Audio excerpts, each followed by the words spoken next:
Bom dia, pessoal. Hoje eu vou mostrar para vocês como configurar o alarme do controlador de temperatura. Para que serve os alarmes do controlador, né? Para várias coisas, né? Para o que você tiver em mente, né? Para aquilo que você imaginar. Vai aí da sua ideia. Esse controlador de temperatura, ele tem vários tipos de alarme que você pode configurar, né? Dependendo do processo que você vai usar, você escolhe o tipo de alarme que você quer.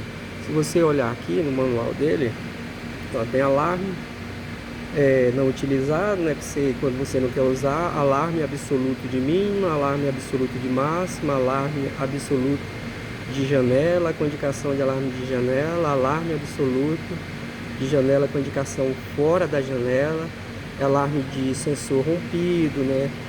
Alarme relativo, então são vários tipos de alarme. Quando você, dependendo do processo que você vai usar, você escolhe um desses tipos de alarme e configura ele. Depois você vai configurar o valor do alarme. Para que serve, né? É igual eu falei, para aquilo que você imaginar. Como que ele funciona? Ele tem a saída desse alarme, ela é a relé, né?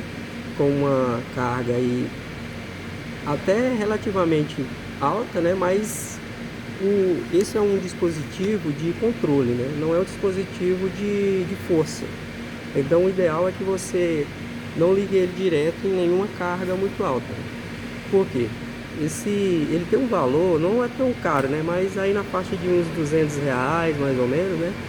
E um controlador, um contator, né, que tem aí 3 vezes mais, suporta aí 3 vezes mais a carga do relé desse controlador, do relé de saída dele, vai custar em torno de R$ 40, R$ 50, né?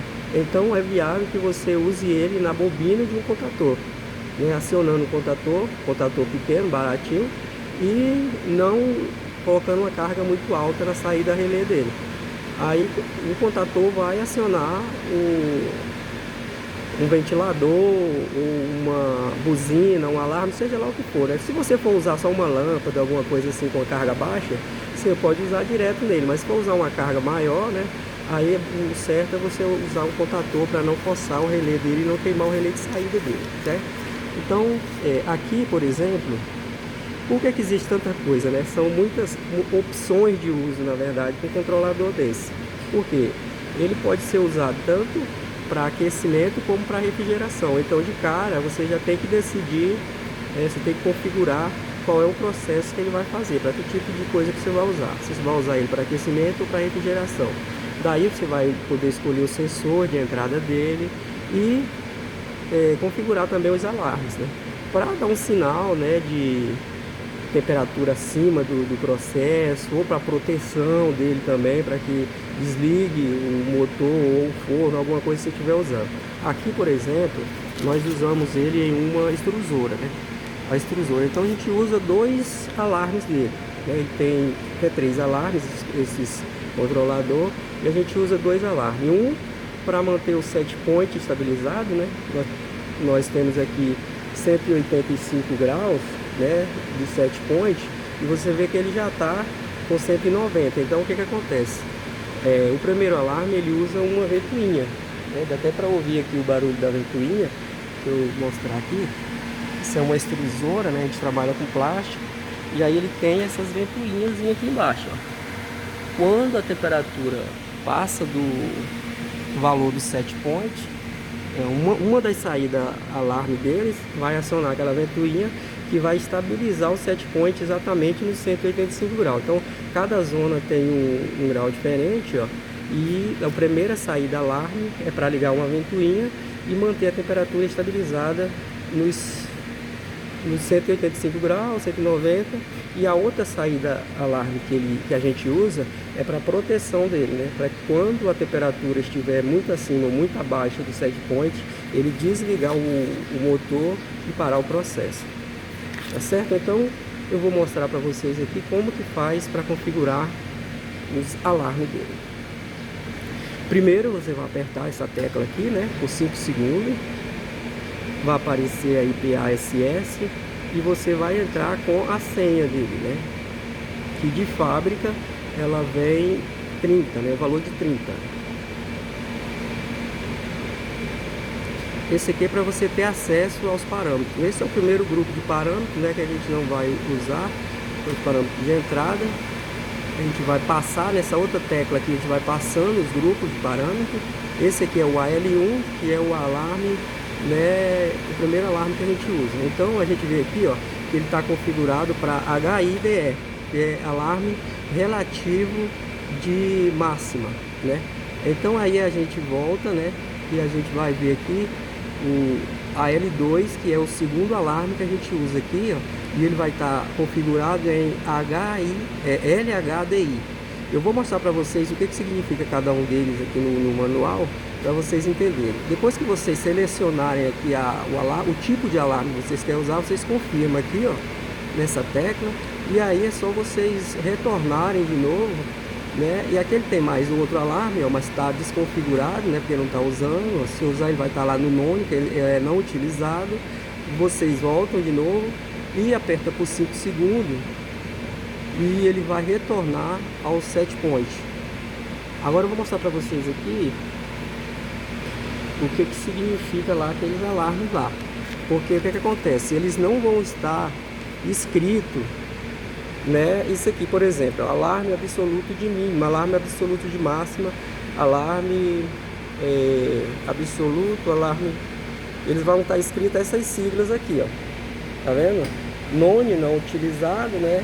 LOAB, que é alarme absoluto de mínima, né? LA, alarme absoluto de máxima, LHI, AB, alarme absoluto de máxima. Então o que vai estar aparecendo lá no display são essas siglazinhas aqui, ó, que corresponde ao tipo de alarme.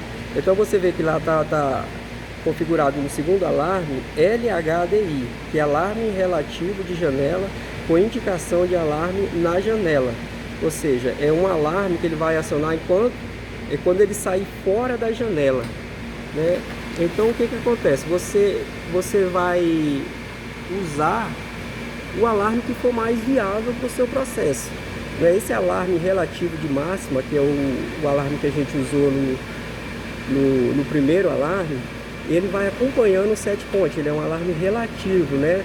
Ele, por exemplo, ele está configurado para 5 graus, então sempre que a temperatura chegar a 90 graus, né, porque o set point está em 185, quando ele chegar em 90, a ventoinha vai ligar e vai voltar de novo até os 185. Então ele vai ficar aqui, mas você pode usar o valor de alarme que você quiser, né? Eu configurei aqui para 5 graus, mas você pode colocar 3, 2, 1, aquilo que você achar que é mais correto para você. Então o relativo ele sempre vai estar acompanhando o set point. O absoluto ele fica lá naquele lugar onde você colocou. Por exemplo, se você tem um forno, né, e a temperatura é 70 graus, se você colocar o alarme absoluto de máxima e configurar o valor do alarme em 10 graus, quando der em 80 graus, ele vai acionar a saída relé, né? E o relativo ele vai sempre estar acompanhando o set point. Se você colocar no valor do alarme 2 graus, quando chegar em 187, ele já aciona as ventoinhas e mantém estabilizado o valor do set point. E o segundo alarme é para proteção. É um alarme, né, relativo de janela com indicação de alarme na janela. Então a gente colocou aqui, né, nesse processo um valor de 20 graus, né, para máxima e 20 graus para mínima. Ou seja, ele vai trabalhar dentro dessa janela de cada zona, né? Cada zona. Então aqui tem 185, são 20 graus acima de 185 e 20 graus abaixo. Dentro dessa janela, né, ele vai estar acionada a saída relé. Saiu dessa janela 20 graus abaixo ou acima, ele desliga a saída relé e corta a alimentação que vai para o contator, que alimenta o inversor aqui e desliga o motor, para proteção da máquina, para ela não trabalhar com a temperatura muito abaixo da temperatura de processo, para não forçar o cabeçote da máquina, né, o pé da rosca, os rolamentos. É um alarme para proteção, tá certo? Então tá, é isso, um abraço, valeu!